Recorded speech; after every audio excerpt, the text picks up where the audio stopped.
ప్రియులారా, నా ప్రియ ప్రపంచ తెలుగు ప్రజలందరికీ ప్రభు పేరిట శుభాలు సర్వశుభాలు కలుగునుగాక. మీరు మీ పిల్లలు బాగున్నారా? క్రిస్మస్ పండగ చేయటానికి అందరూ సిద్ధంగా ఉన్నారా? క్రిస్మస్ ఎలా ఆరాధించుకోవాలో, క్రిస్మస్ ఎలా చేయాలో నా యొక్క యూట్యూబ్ ఛానల్లో క్రిస్మస్ ప్రసంగాలు ఉన్నాయి, వినండి. నిజమైన క్రిస్మస్ చేసుకుంటే ఆశీర్వాదం మనకు వస్తుంది కనుక ఎలా క్రిస్మస్ నిజంగా చేసుకోవాలనేది వీడియోలో ఉన్నాయి కనుక తెలుసుకోవాలని మనవి చేసుకుంటూ ఈరోజు ఒక నూతన సందేశం ఏంటంటే పిల్లల్ని ఎలా పెంచాలి. చాలామంది పిల్లల్ని పెంచాలని తెలుసుకొని ఎంచుతూ ఉంటారు. ఎంచుట అంటే నువ్వు అలాంటి దానివి, నువ్వు ఇలాంటి దానివి, నువ్వు ఇలా అని పిల్లల్ని ఏం చేస్తారని తిడతారు. అంటే ఎలా తిడతారంటే పిల్లల్ని పశువుల కిందనో లేకపోతే ఇంకో రకరకాల మృగాల కింద పోల్చి తిడతారు. ఒక సంగతి తెలియదు తల్లిదండ్రులకి, మన పిల్లల్ని ఏమైతే అంటామో అది మనకే వర్తిస్తుంది. చూడండి, ఒకసారి ఒక తండ్రి కొడుకుని భయంకరంగా బూతులు తిట్టి అలిసిపోయాడు. ఇక కొడుకు ఓర్చుగా చాలా తెలివైనోడు. ఈయన తండ్రి అలిసిపోయాక ఆ బూతులన్నీ అయిపోయాక ఆ తండ్రి అలిసిపోయేదాకా తిట్టే వరకు ఆగి అయిపోయాక నీకు ఇన్ని తిట్టినా ఆ తండ్రి అంటున్నాడు, అలిసిపోయి తిట్టి కూర్చుని, నేను ఎంత తిట్టినా ఎంత అలిసిపోయినా నీకెంత సిగ్గులేదురా అని కొడుకు తంటే కొడుకు అన్నాడు, నువ్వు తిట్టిన తిట్లన్నీ నీకే చెందుతాయి డాడీ, నువ్వు నన్ను అన్నావే అవన్నీ నీయే, ఎందుకంటే నేను నీ కొడుకుని, నువ్వు ఎలాంటోడువో నేను అలాంటోడిని అనేవారికి వెంటనే ఆ తిట్టిని అలిసిపోయి సొలిసిపోయిన తండ్రి సిగ్గేసింది. అవును, పిల్లలను కన్నది నేనే, పెంచేది నేనే, కానీ లేనిపోని మాటలతో పిల్లోడిని బాధ పెట్టాను, గాయపరిచానని రకరకాలుగా ఎంచేనే నా పిల్లోడు నేను బాధపడ్డాడు.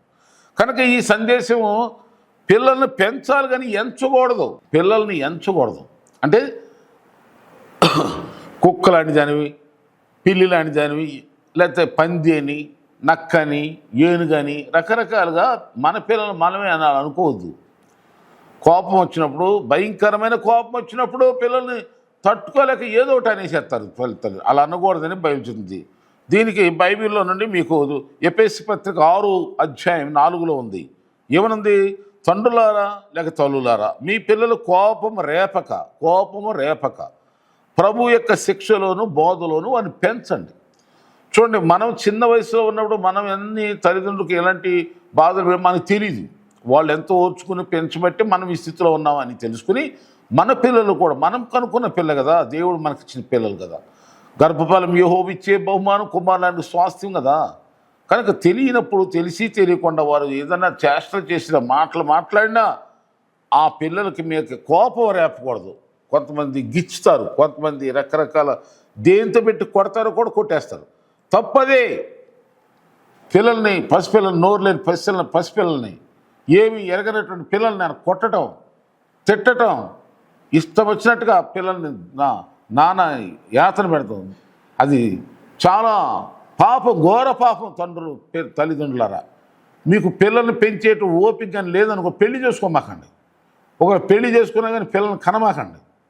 ఇప్పుడు పిల్లలు కనుకోండా చేసుకునే పద్ధతులు ఎన్నో ఉన్నాయి. పెళ్లి చేసుకున్నా కానీ అన్యాయంగా పిల్లల్ని కానీ ఏమి ఎరగని ఏ పాపం ఎరగని పసిపిల్లలని మీద మీ యొక్క భయంకరమైన రాక్షస స్వభావాన్ని, రాక్షసత్వాన్ని, కోపాలని, తాపాలని చూపమాకండి దయచేసి.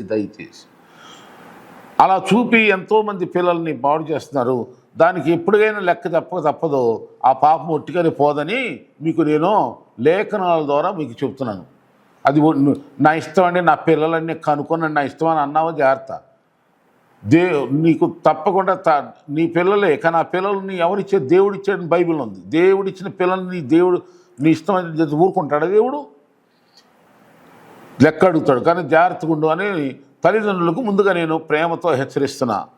మరి ఇప్పుడు పిల్లలకి ఏం చేయాలి? మరి మృదువుగా మాట్లాడాలి. 15వ అధ్యాయం సామెతల గ్రంథం ఉంది. మృదువైన మాట ఏం చేస్తాడంటే కోపమును చల్లార్చును. నొప్పించే మాట కోపాన్ని రేపుద్ది. కనుక నొప్పించే మాటలు, ఎంచే మాటలు, కోపం వచ్చే మాటలు భార్యాభర్తల మధ్యలో కూడా అనుకోకుండా ఉండటం చాలా మంచిది. సరదాలుగా సంతోషాలుగా అనుకున్నవండి అనుకో మాటలు రాకుండా మీరు అందరూ ఎవరి మధ్యలో పిల్లలను అనవద్దు తల్లిదండ్రులు, అలాగే భార్య భర్తలు కూడా వాళ్ళ తప్పది ఎంచుకోవద్దు. అందుకని ఈ సబ్జెక్ట్ ఏంటంటే పిల్లల్ని ఎంచకూడదు.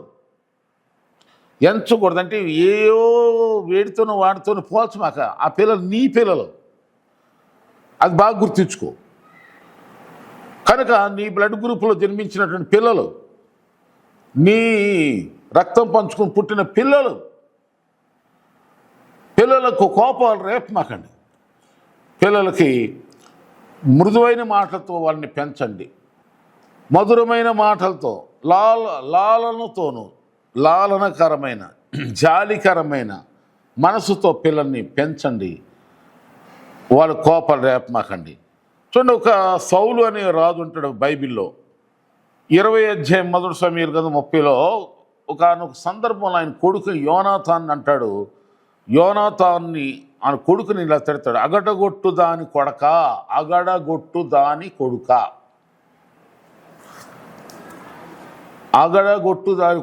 అని చెప్పి అక్కడ తిడతాడు.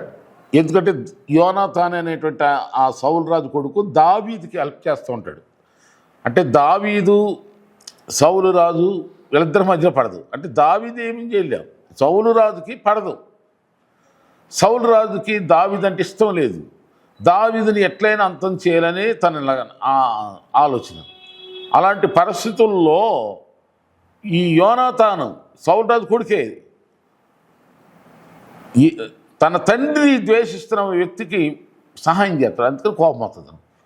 అగడగొట్టదాని కొడుకా అంటాడు. దాని అర్థం వేరే ఉంది, అది ఇప్పుడు చెప్పే సందర్భం కాదు. కానీ కనుక నీ పిల్లల్ని ఎంచమాక.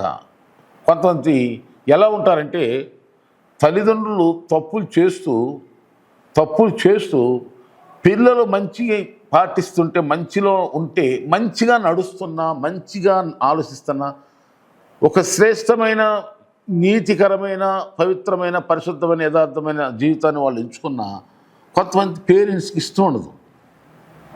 కొంతమంది తల్లిదండ్రులకి ఇష్టం ఉండకుండా ఆ పిల్లల్ని తిడతారు, ఆ పిల్లల్ని బాధ పెడతారు. ఉదాహరణకి ఏదైనా దొంగతనం చేయమని తల్లిగారిని ప్రేరేపించింది ఈ పిల్లకి.